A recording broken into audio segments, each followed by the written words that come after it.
Hello everyone, welcome back to our channel for Christ Alone. அலாஸ்காவோட பெரிய காட்டு பகுதி பனிக்காற்று மலைகளை செதுக்கி கொண்டிருந்தது போல இருக்கு. முடிவில் கூட இல்லாத குளிர்காலங்கள். அந்த சூழல்ல ஒரு பெண் மட்டும் தைரியத்தோடையும் நம்பிக்கையோடையும் நின்றாங்க. அவங்க பேர் அமாண்டா மெக்ஃபாலன். இன்னைக்கு நம்ம மிஷனரி ஸ்டோரியில அமாண்டா மெக்ஃபாலன் பத்தி தான் பார்க்க போறோம். அவங்க ஒரு ஆசிரியர், ஒரு மிஷனரி, ஒரு முன்னோடி. அந்த காலத்துல பெண்கள் வெளியில அடியெடுத்து வைக்கவே பயந்தப்போ அவங்களோட துணிச்சல், கல்வி, நம்பிக்கை எல்லாமே சேர்ந்து ஒரு புதிய பாதையை உருவாக்கி கொடுத்துச்சு. 1832 அமெரிக்காவில் அமாண்டா பிறந்தாங்க. அப்போ பெண்களுக்கு சொசைட்டில பெரிய வாய்ப்பெல்லாம் இல்லை. ஆனா அமாண்டா வித்தியாசமா நினைச்சாங்க. சுக வாழ்க்கை எதுவுமே வேண்டாம், சேவை செய்யணும். ப்ரீச்சரான டேவிட் மெக்ஃபார்லண்டை திருமணம் செஞ்சாங்க அமாண்டா. அங்கிருந்து தான் அவங்களோட மிஷனரி வாழ்க்கை ஆரம்பமாச்சு. முதல்ல அவங்கள நார்த் வெஸ்ட் பகுதிக்கு தான் அனுப்புனாங்க. ஆனால் அலாஸ்கா தான் அவருடைய வாழ்க்கையை நிரந்தரமாக மாற்றிருச்சு. 1867 ரஷ்யாவிடமிருந்து வாங்கப்பட்ட புதிய நிலம், அதுதான் அமாண்டாவின் பணித்தளமாக அமைஞ்சது. 1870 அமாண்டா அலாஸ்காவின் முதல் பெண் மிஷனரி ஆனாங்க. அந்த நிலம் அழகும் ஆனால் கொடூரமும் கொண்டது.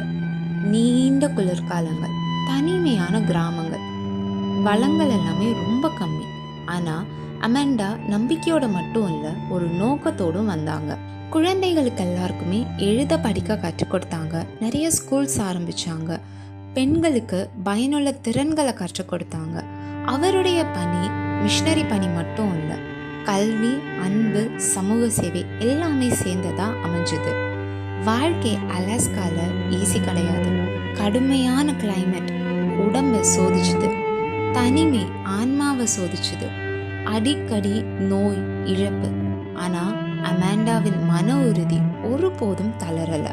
பல மைல்கள் பனி நிறைஞ்ச இடங்கள்ல நடந்தே கடந்து கிராமங்கள்ல வந்தடைஞ்சாங்க.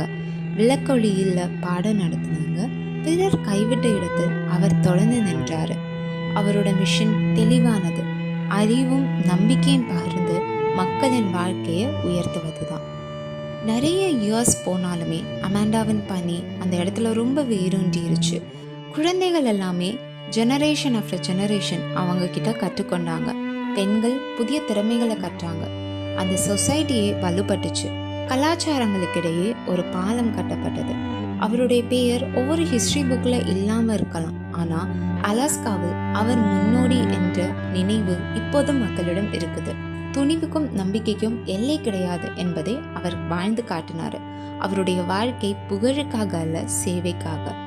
1898 அமாண்டா இறந்து போறாங்க. ஆனாலும் அவருடைய மரபு இன்னும் தொடர்கிறது. அவர் காட்டியது மிஷனரி பணி என்பது அதிகாரம் பற்றினதல்ல, அருகில் அவர்களோடு கூட இருப்பது பற்றினது. புகழ் பற்றியதல்ல, பிறர் வாழ்க்கையை மேம்படுத்துவது. இன்றும் அவருடைய கதை நம்மை சவால் செய்கிறது. நாம் எங்கே இறைவனுடைய வெளிச்சத்தை கொண்டு செல்லலாம்? யாருக்கு அன்போடு சேவை செய்யலாம்?